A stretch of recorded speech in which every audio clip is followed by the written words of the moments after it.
The morning sun streamed through the expansive windows of Denver International Airport as Evelyn Carter moved through the bustling terminal. At 35, she had the quiet confidence of someone used to navigating the world on her own terms. Her auburn hair was tucked under a black cap, and she wore a dark gray sweatshirt and soft gray sweatpants. Nothing flashy, just comfortable. The only accessory she wore was a simple silver bracelet that had once belonged to her grandmother.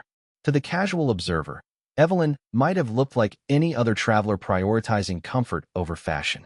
No one would have guessed she was married to Nathaniel Carter, the billionaire tech entrepreneur who had recently acquired SkyPath Airlines as part of his rapidly expanding transportation empire. Evelyn checked her modest watch, a family heirloom. She had plenty of time before boarding her flight to Boston, where her parents were celebrating their 40th wedding anniversary. Nathaniel had offered their private jet, but Evelyn preferred flying commercial from time to time. It reminded her of where she came from and helped her stay connected to the world. "Just a black coffee, please," she told the barista, pulling a few bills from her pocket instead of using the platinum card in her phone case. "Boston?" the barista asked, eyeing her carry-on. "Family celebration," she replied, dropping her change in the tip jar. With coffee in hand, she made her way to Gate B17. The gate agent soon announced, "Now boarding first-class passengers for SkyPath Airlines Flight 413 to Boston." Evelyn gathered her worn backpack and joined the short line. A businessman glanced at her attire, then did a subtle double-take. She was used to those looks. They no longer bothered her. "Boarding pass, please," the gate agent said with a smile. Evelyn presented her phone.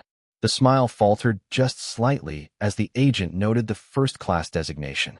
"Thank you, Ms. Carter. Enjoy your flight." Evelyn nodded and walked toward the jet bridge, unaware that her simple outfit was about to trigger an incident that would shake the entire airline. The first-class cabin gleamed with elegance.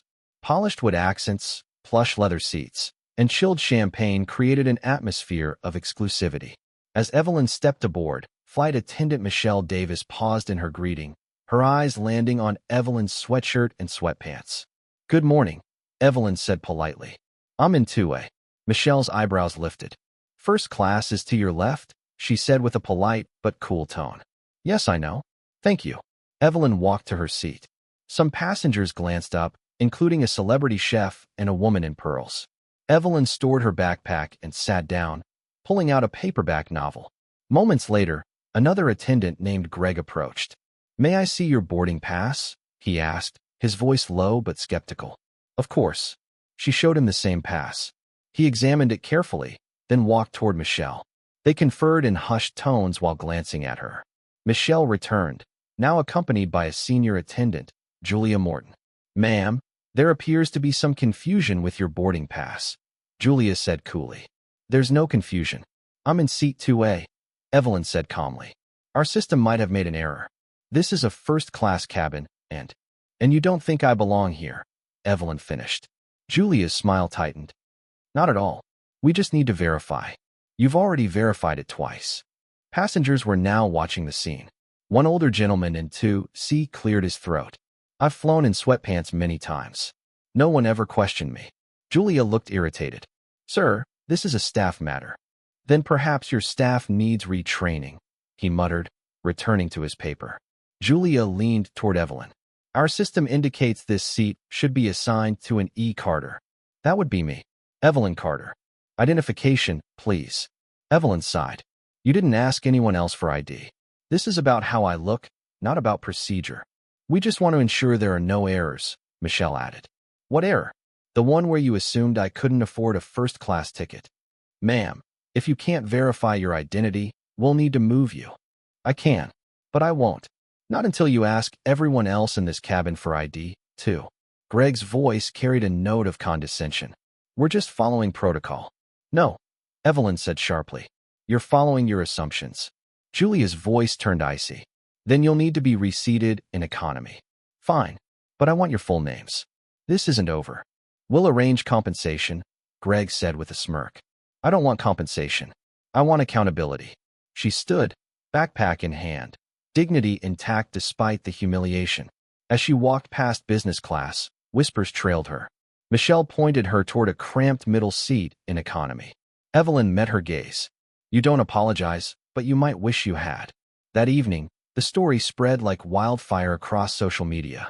A fellow passenger had filmed the entire interaction, uploading it with the caption, "Woman humiliated in first class for looking too poor." They had no idea who she was. By morning, the video had gone viral. News outlets picked up the story. Hashtags like hashtag first class bias and hashtag respect all travelers began trending. Public outrage surged. Commentators debated the broader implications of appearance-based discrimination in luxury services. Nathaniel Carter held a press conference. SkyPath Airlines stands for dignity, inclusion, and service to all. What happened to my wife wasn't an isolated mistake. It was a reflection of unchecked bias within our industry. That ends now. He unveiled a sweeping reform plan. Mandatory anti-bias training for all airline personnel. Public access to a real-time complaint and resolution dashboard. Independent ombudsman for customer rights. A new slogan. Excellence looks like everyone. Within 48 hours, Michelle, Greg, and Julia were temporarily removed from duty. But Evelyn insisted they not be fired. This isn't about revenge. It's about evolution. They were enrolled in a new cross-departmental empathy immersion program Evelyn helped design. 6 months later, Evelyn was invited to speak at the International Aviation Summit in London. She delivered a powerful keynote. The privilege of flying should never diminish the humanity of those aboard. Dignity doesn't require a dress code. Justice doesn't wear a uniform. And change begins in uncomfortable moments where silence is easy but courage is needed. Thunderous applause filled the hall. Back in the U.S., SkyPath's customer satisfaction ratings soared. Other airlines followed suit, emulating the Carter Protocol. On a crisp autumn morning, Evelyn boarded a flight to Chicago. A young woman in ripped jeans, a hijab, and combat boots sat beside her. She offered a nervous smile. "First time in first class?" Evelyn asked kindly. "Yeah, thought they might stop me at the gate." But no one even blinked. Evelyn smiled back. "Good. That's how it should be." As the plane took off, she looked out the window, watching the clouds part below them. Above the judgments of the world, above the noise, into a sky that welcomed everyone equally.